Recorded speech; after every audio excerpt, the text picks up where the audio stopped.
money primary. Will not be. What if this one becomes tolerant? It will not be because direct primary. What if it will never be? I can tell you. We are sure. We are sure. We are determined that it will never be.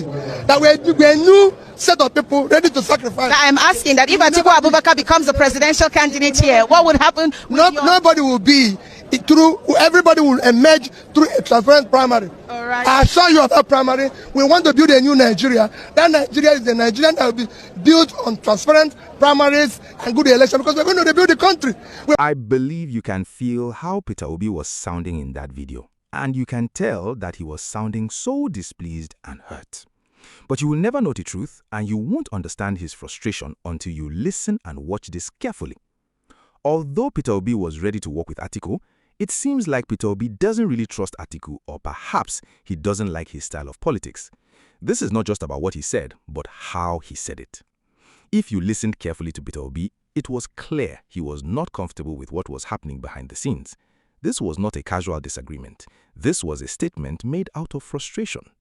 On the surface, people may think this is just another political misunderstanding between Obi and Atiku, but when you look deeper, it appears like it's more about trust, transparency, and party control. Because from all indications, Obi was actually open to working with Atiku again under the ADC, but the major problem started when the method of choosing the candidate came up. Let's start with Atiku. From Atiku's point of view, consensus is a strategic move. It reduces internal conflict. It allows key stakeholders to agree on one candidate, and most importantly, it helps to present a united front against the ruling party.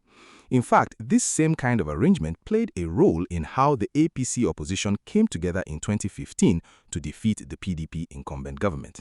So, from Atiku's angle, consensus is not manipulation, it is a good political strategy that an opposition coalition should adopt.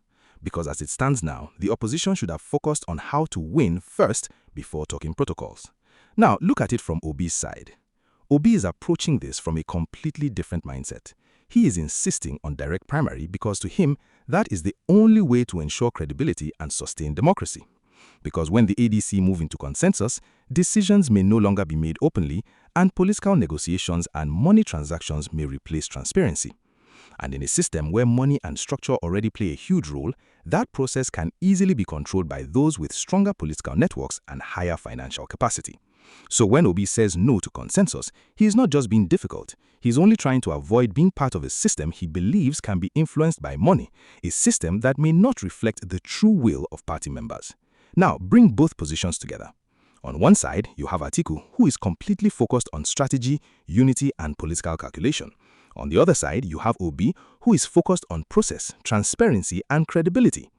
Well, both positions make sense, but the truth is that both opinions cannot work together at the same time. Because once there is no agreement on how a candidate will emerge, then there is no way to agree on who that candidate will be. And that is exactly where the ADC coalition is beginning to break. Now, let's dig out the truth. The question is, why is Obi leaving ADC?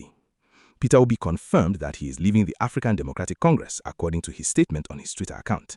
In the statement, Obi said he is leaving because of endless court cases, internal conflicts, suspicion, and division. In his words, he said, "Let me state clearly, my decision to leave the ADC is not because our highly respected chairman, Senator David Mark, treated me badly, nor because my leader and elder brother, Alhaji Atiku Abubakar, or any other respected leaders did anything personally wrong to me. I will continue to respect them." So this is to tell us that his reasons are beyond just the ADC primary disagreement to a wider reasons that concerns his 2027 political ambition and positioning.